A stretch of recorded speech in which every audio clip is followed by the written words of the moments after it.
Welcome back to our channel. And after short delay, I am interacting with the student of class 8. Today we are going to do English literature of class 8. So it is going to be very interesting.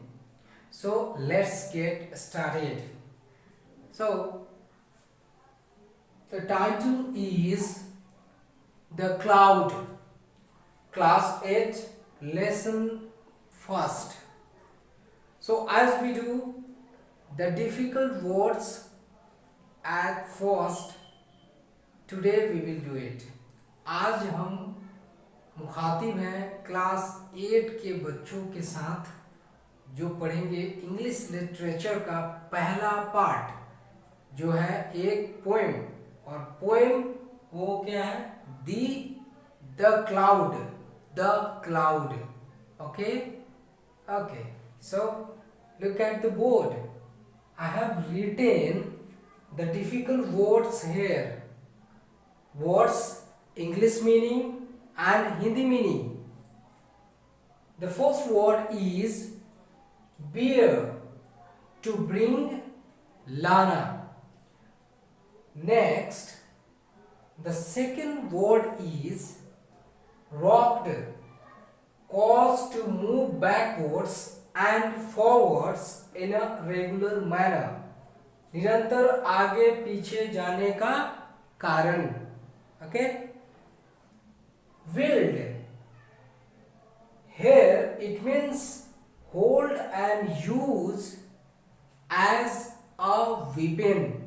शस्त्र की तरह प्रयोग करना. Correct? Flail. Harsh and heavy beating. जोर से पीटना. Do you understand? And the next, the last, lashing.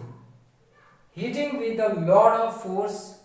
बलपूर्वक किसी चीज को पीटना. So these are the difficult words in this poem. I request to all the student of class 8, please note down in your notebook and just remember the words. It will be helpful while reading the poem. Okay? Now let's come to the poem. चलिए अब poem को देखते हैं कि उसका meaning क्या है. The cloud means होता है बादल. बादल क्या होता है, कैसे हम लोगों को हेल्प करता है और ये बनता कैसे है. So everything we will know in this chapter. Okay. The cloud. Poet का नाम है पर्सी बाइसी शेली. लाइन यहां से स्टार्ट होता है. I bring fresh showers for the thirsting flowers from the seas and the streams. कहता है कि मैं फ्लावर्स के लिए और थर्स्टी फ्लावर्स जो प्यासे फ्लावर्स होते हैं उनके लिए बौछार लेके आता हूँ.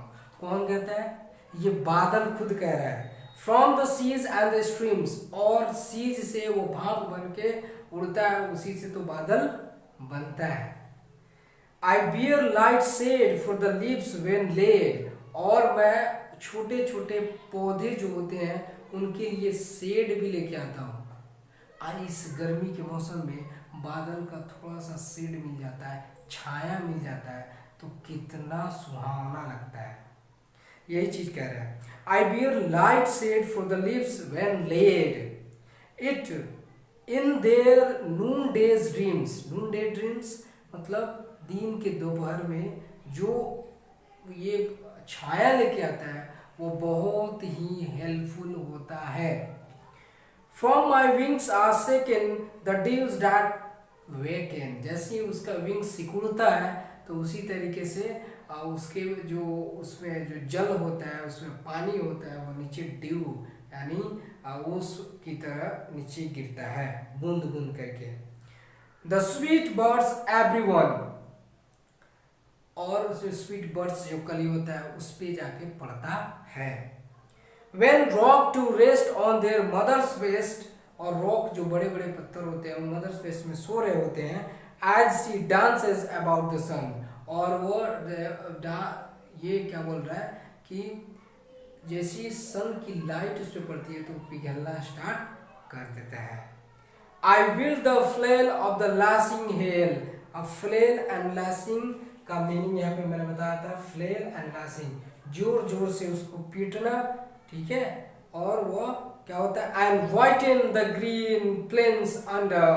और जो भी ग्रीन होते हैं यानी ग्रीनरी जहाँ फैली हुई है या फिर प्लेन्स है, मैदान है, वहाँ पर जब बारिश होती है तो बर्फ़ अगर जम जाए तो वहाँ पर एकदम से प्लेन वाइटन हो जाता है, मतलब उजला दिखने लगता है। ये चीज़ कहा जा रहा है।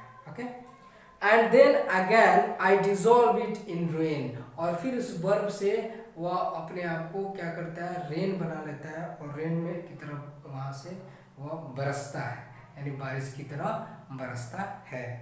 And laugh as I pass in thunder. और जैसे मैं थंडर जो बिजली गड़गड़ाती है वह कहता है कि मैं उस समय हंस रहा होता हूँ और वही हंसी आपको सुनाई देता है। So this is the description of this poem. I hope my students are getting profit by the videos that we are regularly spreading over the YouTube app and our school app. Once I would like to request, आप जितना जल्दी हो सके आप अपना book ले लीजिए और बुक से पढ़ेंगे तो आपको और ज़्यादा प्रॉफिट होगी। So for today thank you very much, and I again say to you all, please stay home and stay safe. Okay, thank you.